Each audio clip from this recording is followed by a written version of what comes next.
Well, good afternoon. My name is Tony Zollo, and it's an honor for me to say that my brother, Louis Zollo, is with us today in spirit, and it's his story that I'm anxious to tell to you today. But before I start, I wanted to thank Ave Maria School of Law, especially Dean Siepley and the entire staff for allowing me this opportunity to tell my brother's story. And it's a wonderful story to tell, and I appreciate the opportunity to do it. I guess to start the story, it would be best to go back to March of 1944. My brother Louis was just graduating from Edison Tech High School in Rochester, New York. It was a trade school, so he was able to learn a trade before he graduated. And that trade basically was a mechanic, how to fix things, how to build things, how to repair things. And little did he know that as he stepped off the campus, he would be asked by the U.S. Navy to do that very same thing in the service. So in March of 1944, as a 19-year-old, he didn't even graduate with his graduating class. They graduated in June of 1944. He left in March of 1944. He did graduate, but not with his class. And he was asked to be part of an invasion force that was going to go to the Pacific and be involved in several invasions on several islands in the Pacific. How did he get there? Well, I asked him, how do you leave a campus at 19 years old and join the Navy? Well, he took a train trip from New York after he signed all the paperwork and went to Great Lakes Navy Base in Great Lakes, Illinois. And that's where he did his basic training. That's where, as he says, he learned to be a sailor. And after several months there, he graduated with a class of about 300, and he took another train trip from Great Lakes, Illinois, to the West Coast. And that's where he was eventually going to board his ship. And this is the ship here, the USS Artemis, AKA 21. A rather large cargo ship. They called it an attack cargo ship. It had about 15 gun placements aboard the ship. But basically it was a cargo ship, and its role in the invasion force was to support the Marines. As they went ashore, they would follow the Marines in with supplies, water, meals, ammunition, whatever they needed. And as a 19-year-old aboard ship, his job was to make sure the hydraulics worked on the ship. So those smaller boats that dropped down from the side of the ship, loaded with cargo, loaded with troops, would be able to get down, leave, drop whatever they needed to at the shore, at the invasion point, return and come back. So from being a 19-year-old in a class in high school, this was the job they explained to him that he had to do aboard ship as a 19-year-old in the Pacific. So how did he get from the ship into the Pacific? He went to Hawaii, and most of the time in Hawaii, after he left California aboard the ship, was, I guess, practice. They used the Hawaiian Islands as an opportunity to practice for these invasions that were going to take place in the Pacific. And even out to sea, after being in Hawaii, they continued to practice drop the hydraulics, dropping the smaller boats down, going ashore, returning, going back up, loading the ships, and continuing to do that. And as I said, as a mechanic, his job was to make sure that those hydraulics worked as a 19-year-old. So after all of this practice and learning a little bit about what an invasion is, I asked him, well, what happened after that? And he said, well, we did island hopping. And I said, well, wait a minute, what do you mean by island hopping? To me, it sounds like a vacation. And he said, no, hardly. He said, we went from island to island. We were the support group for the invasion force. And we went to the Marshall Islands. We went to Saipan. We went, of course, to Iwo Jima, probably the most famous, and also Okinawa. And their job was to support the Marines and to be there with supplies as long as they needed it. His probably deepest recollection, and most of the detail, was about the invasion in Iwo Jima. That left a mark for him. I'm not sure how involved he was in the other invasions. Actually, by the time he got to Okinawa, the war had really been declared over, and peace was about to be, the peace document in the Bay of Japan was to be signed, and by the time he got to Okinawa, the war was over. But it wasn't in Iwo Jima, and that battle went on for a total of 5 weeks, almost 36 days. 21,000 Japanese army were on the island, barricaded, dug in, 11 miles of tunnels throughout the island. And the U.S. forces had supremacy in air. Both Navy and Marine pilots dominated the air. The Japanese had nothing to compare with the air. And Lewis's ship, the Artemis, was one of 500 ships that actually surrounded that island. It's hard to imagine that 500 ships could somehow manage their way around that particular island, but some were out further and stayed out there until they took a turn to come in closer and handle the supplies. So for 5 weeks, he was involved in that invasion in Iwo Jima. A total of 21,000 Japanese Army personnel were killed on that island, and close to 7,000 U.S. personnel were killed on that island. It's one of the bloodiest battles in the Pacific. Although Okinawa, which lasted for 80 days, had larger casualties, but it was a longer engagement. So from Iwo Jima, after that was finished, and an interesting story, he had mentioned, I had asked him, did you actually see the flag being raised on Mount Suribachi? And he said, well, yes, our invasion point was in the south part of the island of Iwo Jima. Mount Suribachi is on the south part of the island, so they saw it front and center. And he said, even though the fighting was going on, a small tattered flag was raised as a symbol of victory, even though victory had not been achieved yet. Once they took the mountain, they still had the rest of the island, which was relatively flat, to take. So fighting went on, as I said, for 5 weeks. And they reenacted that whole raising of the flag with a larger, cleaner flag that was taken off one of the large Navy ships. And he was able to see them both from his ship using binoculars. So that was one of the details that he was proud to say, that he actually saw that moment in time. A famous photograph that lives still today as one of the best ever taken in terms of combat.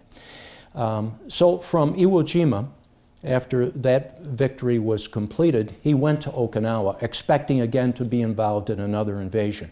Okinawa had been invaded, and that battle went on for something like 80 days. He arrived when it essentially was over, and he had heard rumors that peace was about to be declared. So he assumed that he was going to get a free ride home. It's time, the war's over, and my time in the service was not going to be needed anymore. Wrong. He switched ships. He left the cargo ship, which they no longer needed, to a larger ship called the USS Black Hawk, which was used to repair other ships. It usually followed a lot of the destroyers around that got hit in action, and was involved in a lot of mechanical work, repair work, maintenance work, and escort work. And that was his forte again. He was a mechanic, so he switched ships. He left the smaller ship, went to the USS Black Hawk, and went to China, the occupation of China. That was the location where a lot of the prisoners of war, Japanese prisoners of war in the Pacific Theater were kept. And it was his job to prepare those ships that were going to take the prisoners back to Japan, make sure that they were mechanically sound and ready to sail. So for a good period of time, he stayed in China and was housed on the USS Black Hawk, but his job was to repair whatever needed to be repaired, especially when it came to hydraulics on some of the other ships, ready to take prisoners of war from China back to Japan. And when that was finished, he took one of the last trips that the USS Black Hawk took from China back to the United States and landed in California.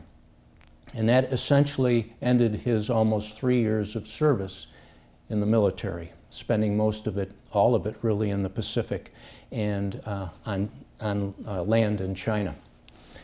I once asked him, well, how was the welcome? What happened from California back to New York State? He said, well, I got off the ship and I needed to take a trip back to New York, Long Island, because that was the closest discharge station where he could get his honorable discharge and become a free person again out of the military. So another train trip, seems like they took a lot of train trips, another train trip from California to Long Island, bypassing Rochester, which is where he ultimately had to end up, to get his discharge, and then another train trip from Long Island to Rochester, New York. And I asked him, well, what was the welcome like? You were on the winning side of major battles in the Pacific. And he said, well, I didn't really know for sure when I was going to return to Rochester. So I called my family, my mom and dad, who, by the way, never drove. They were immigrants from Italy and never drove a car ever until the day they passed away. So there was no entourage waiting for him. He told them pretty much he didn't know when he was going to arrive. Don't worry about it, I'll get home. So he arrived in the middle of the night at the Rochester, New York train station and took a cab home, and that was it for a victory celebration. He went home alone and met me for the first time. I was born a month after he went into the service, so he had never seen me. The second oldest brother had already gone into the service. He was in the Pacific in the Navy also, so he was not there. So it was mom, dad, and 3 brothers, one of which he had never seen before, me. So that was the welcome home. And I asked him, I said, were you kind of disappointed about that? I mean, there was a victory involved here, and you worked very hard and did your part and was called to duty and you served, and not really. And it's almost as if the plan was you get called, you do what you're asked to do, you do it the best you possibly can, and you go home and you get on with your life. And nothing gets in the way of that. That's just the way it was. And if you talk to World War II veterans, they all seem to follow that same routine. They rarely, ever talk about their service. It is something I was asked to do. I did it. I was honored to be asked to do it. I came home and got on with my life. And that's pretty much what Lewis did. So, life at home. As I said, he had to adjust to a new brother. I had to adjust to him. Apparently that took a while, according to my parents, before I got used to him and he got used to me, but we got on with it. He went to school at the Rochester Institute of Technology in Rochester, New York. 3 years on the GI Bill. He earned 3 years of education through the government. And he had interned at General Motors in Rochester, New York, one of their big plants there.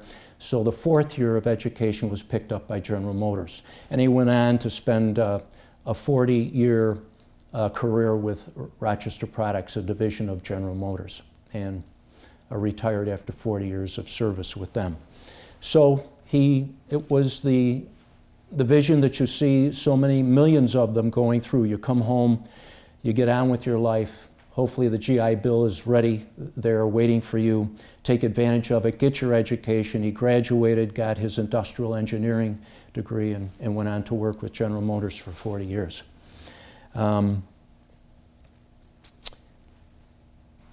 As I said, it took a long time for me to get the details of this story, and for 70 years I tried and it wasn't coming.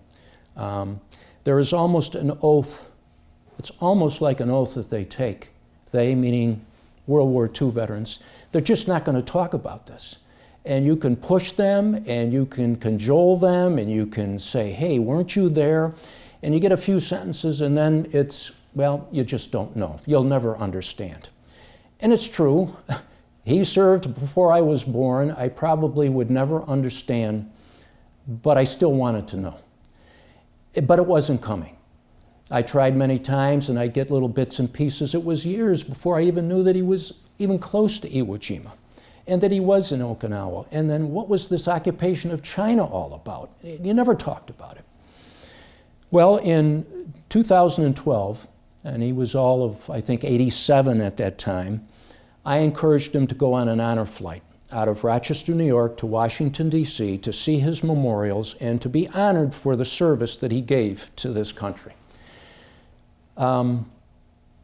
He wasn't happy with that, but I said, I'm going to fill out the paperwork, and if they call your name, we're going to go, and I'm going to be your guardian, so not to worry. And they give us a wheelchair, so if you get tired walking to all these memorials, we can sit in a chair and everything's going to be fine. Well, finally they called his name, and he did agree, and we went on what I call a trip of a lifetime.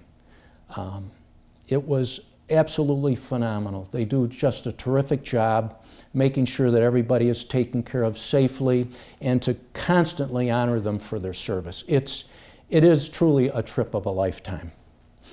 If you know a veteran, if you love a veteran, or if you are a veteran, you deserve to go. You've earned the opportunity to go on an honor flight. It should be done. It is truly a trip of a lifetime. One evening, the first evening is to go visit all the memorials, and we spent a lot of time at the World War II Memorial, which basically was his memorial, although we visited the Korea Memorial, Vietnam Memorial, the Lincoln Memorial. It's a beautiful trip, wonderful. We spent extra time at World War II because we were a flight of 60 World War II veterans, and they wanted to spend more time there. It meant more to them, so we spent a lot of time at the World War II Memorial. And he got through that. And he wasn't one for a lot of emotion. It's just matter-of-fact type stuff.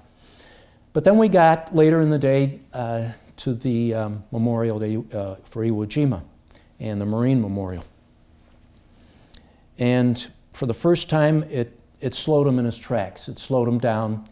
I could almost feel the memories coming back. It brought back some of the stories.